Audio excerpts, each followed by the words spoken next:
Josão, como elevar a consciência do cliente antes de vender? Essa daqui eu já tenho a manjadinha, hein?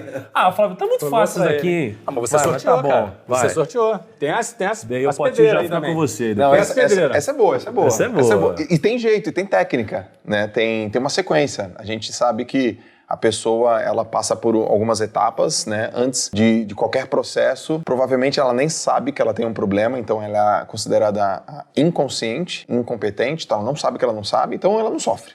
Esse cara tá de boa. Ele tá tranquilo, porque ele nem sabe que ele tem aquele problema. Eu sempre dou exemplo, por exemplo, do pai ou da mãe que são obesos, sedentários e que não sabe o quanto que isso influencia na vida dos filhos. Aí eu falo, olha, não sei se você sabe, mas o fato de você ter um estilo de vida desregrado afeta em 56% a sua filha e a chance dela ser obesa também. Ele já não é mais agora um cara que tá tranquilo. Agora ele é um cara consciente, inconsequente. Agora ele sabe que ele não sabe e ele fica já incomodado. Ele fala, tá, mas me dá mais elementos, me dá mais informações. Bom, é assim que funciona, não é só com você, funciona isso no mercado, no mundo, o mundo tá assim. Ele fala, meu Deus do céu. Aí agora ele fica consciente que isso é um problema e aí ao ter noção desse problema, ele já quer resolver esse problema. A terceira fase, ele percebe que ele tem consciência que existe uma solução. Mas existe uma solução para isso. E depois que ele tem uma noção que existe uma solução para aquilo, ele fala, e tem serviços e produtos que solucionam isso. E aí, como você mostrou toda essa etapa, ele gera uma conexão com você. Poxa, você não consegue me ajudar nisso aqui? É nessa hora que ele quer comprar. Porque ele passou pelas etapas,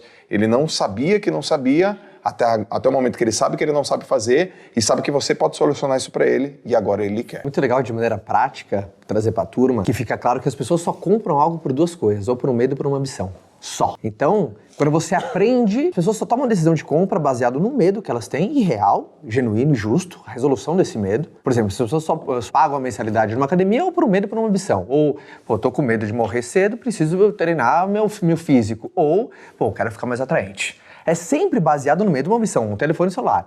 Às vezes o cara compra um telefone porque às vezes, não posso ficar sem me comunicar com meus filhos. Ou ele compra uma ambição dele, atrelada a uma quase, geração de status, né, de poder, isso. Então sempre vai ser no meio de uma ambição. Então, você saber qual que é o medo que você toca, uma ambição que você toca no teu cliente, é a elevação do nível de consciência, porque neste exato momento teve a percepção de um problema. Através do despertar de um medo ou de uma ambição. Sabe que eu acredito? Que a consciência tem que ser de graça e a consequência tem que ser paga. Olha, eu vou te levar a consciência, essa aí eu não te cobro não. E o cara, agora eu tenho noção da consequência se eu não fizer isso. A consequência, eu tô aqui, eu tenho um produto ou serviço para você. Eu acho que vale acrescentar que hoje na era do conteúdo, você, quando está produzindo conteúdo, você está aumentando a consciência daquele público que está te consumindo sobre um determinado assunto. Educar é uma das estratégias de elevação de nível de consciência. A educação, aliás, isso você citou aqui a XP, a origem da XP era a educação financeira que resultou no que se tornou hoje um dos grandes bancos do Brasil. Ou seja, educar é uma maneira de ampliar o nível de consciência. E veja que a gente tentar vender mais, com mais intensidade, o produto certo, para o cliente certo, no time errado, vai trazer muito menos resultado do que você vender menos o produto certo, no time certo, para o cliente certo. Porque quando eu comecei a minha carreira e o que eu vendia basicamente uma assessoria sobre investimentos, eu tentava com muita intensidade. Eu ficava o dia inteiro no telefone. E eu não conseguia vender nada. Tanto é que o meu primeiro ano vendendo, me trouxe mais ou menos R$232 por mês de faturamento. Isso era o que eu ganhava. Então eu tentava vender numa única vez, numa única tacada para um cliente. É igual o cara que tentou vender ouro para o pai do Joel. Então o que aconteceu? Ele não conseguiu fechar essa venda, por quê? Porque, cara, ele tentou vender no timing completamente errado, desnecessário, não passou por nenhum funil. Eu fazia a mesma coisa, então eu tentava vender para todo mundo. Deixa eu cuidar do seu dinheiro, deixa eu cuidar do seu dinheiro. O cara, ele nem sabia que tinha um problema, ele nem sabia que existia uma solução, ele nem sabia que eu era conexão. Então a gente passou a fazer o seguinte, ao invés de fazer uma única tentativa de ligação para vender, a gente passou a fazer uma única tentativa de ligação para qualificar. Então, a gente abriu um diálogo. Então, a gente espaçou isso daqui para, ao invés de uma reunião, duas. Onde, numa reunião, eu mostrava o problema, eu entendia de fato como ele pensava, eu entendia qual que era a vida dele, eu mostrava para ele que existia uma solução e ele percebia que eu podia solucionar isso para ele. Então, quando eu passei dessa venda de intensidade para uma venda mantendo intensidade, mas trazendo para algo um pouco mais consultivo, eu passei mais tempo com o mesmo cliente, ou seja, eu falei com menos clientes diferentes, mas eu vendi mais, porque eu fiz o meu cliente passar por todo esse processo de expansão de consciência. Né? Então é muito interessante porque a gente acha às vezes que é só intensidade, não é? É método, né? Existe uma expressão muito engraçada, quando a pessoa acredita tanto no que ela faz, no que ela vende, ela fala assim, cara, o meu serviço, o meu produto é para todo mundo tinha que conhecer aquilo que eu tenho. Eu entendo que isso vem da raiz, que você acredita tanto no que você faz, você quer que todas as pessoas tenham acesso. Mas quem quer vender para todo mundo não vende para ninguém. E não existe erro mais grosseiro em vendas do que você gastar tempo demais com pessoas que não estão prontas para comprar de você. Para empresas que não estão prontas, não tem técnica que faça, por exemplo, se alguém perguntar para nós um conselho, como é que eu faço para vender uma Ferrari para um estudante? Eu não tenho a menor ideia, porque é um erro grosseiro na qualificação. Então... Que é subestimada, né? O pessoal não investe tempo necessário nisso. Aí começa a colocar a culpa, o mercado que está retraído, não, as pessoas, mudou o hábito de comportamento. Não, você só tem um erro básico de qualificação. Então, esses pequenos detalhes que você vai pegando ao longo de um processo. E acrescentando também nessa questão do timing de fechamento de um produto, é importante entender que cada produto tem um ciclo diferente do outro.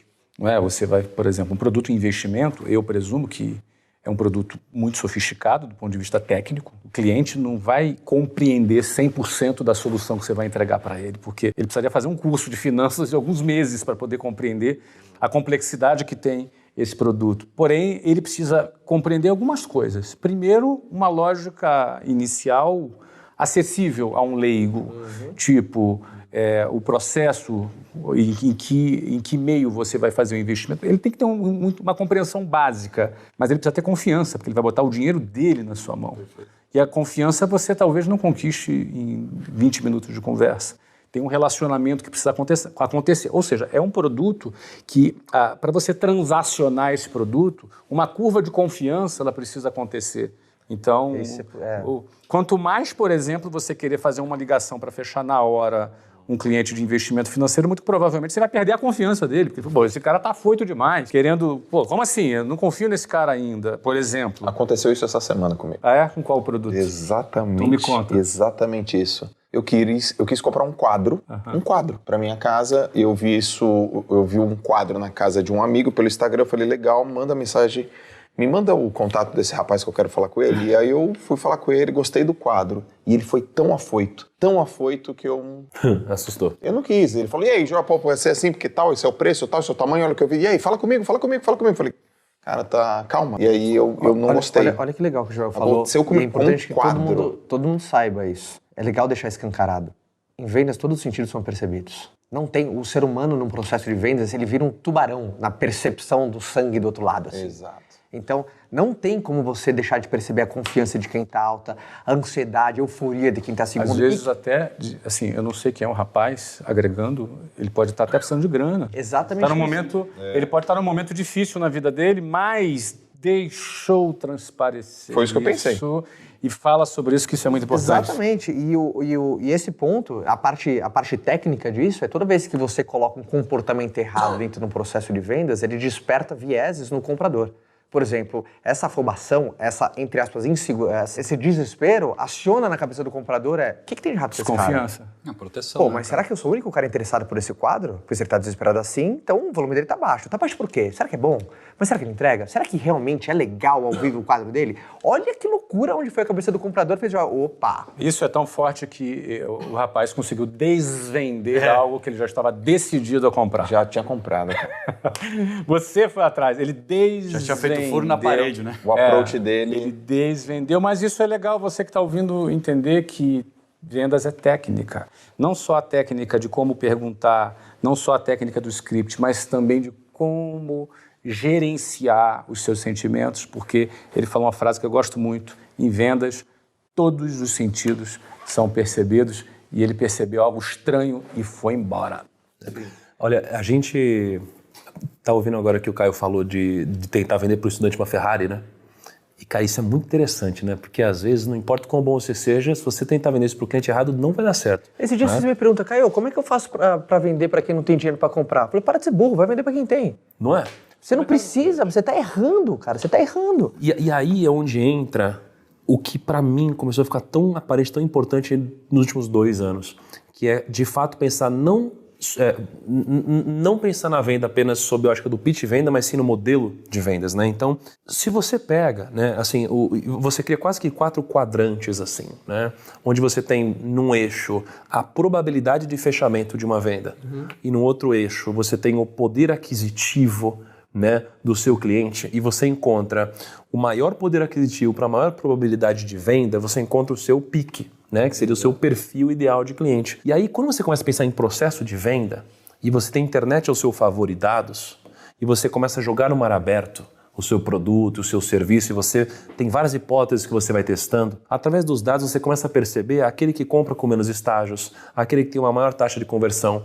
E quando você descobre quem é esse cara e você desenha ele como uma persona, cara, você pode começar a construir o seu processo em cima dele, para você passar muito mais tempo vendendo para quem você tem mais chance de vender do que perdendo tempo com quem não é perfil. Não é o perfil ideal, né? Então isso daqui te dá uma diferença de foco muito grande.